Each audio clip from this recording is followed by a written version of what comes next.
That wasn't very good for us, was it? No, Arnold managed to hone in on our weakest point without missing a beat.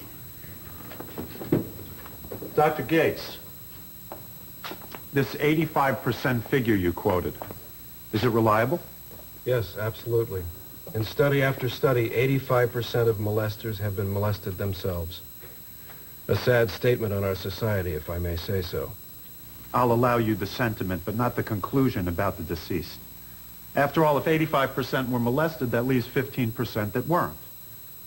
Isn't it entirely possible that even if Frank were a victim, he might well fall into that minority? Yes, it's possible, but highly unlikely. Based on my observation of the case, B.J. Walker was definitely an abuse victim, and from what I've gathered of Frank Goodman, so was he. The link is too strong to be dismissed lightly. The facts are, Dr. Gates, and let's try and stick to them, please, that you have no proof that Frank was a victim. None.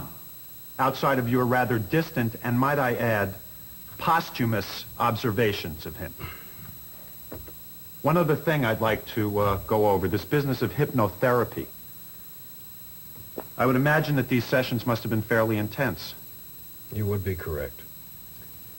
Were you able to draw any conclusions as to B.J. Walker's guilt or innocence during these sessions?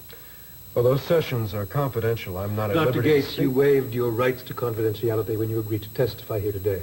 Answer the question. What was the question? I don't think I understood it. Based upon your observations of the defendant under hypnosis, do you think that B.J. Walker killed Officer Goodman or not? It's impossible to say for certain. Your Honor. Dr. Gates, answer the question. I thought it was possible at one time. No further However, questions. Dr. Gates, did B.J. ever admit to killing Frank Goodman under hypnosis? No, never.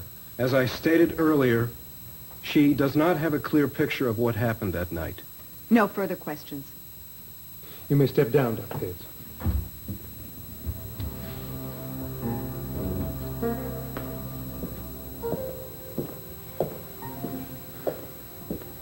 Well, it was tough, but I think we won. Are you ready for what comes next?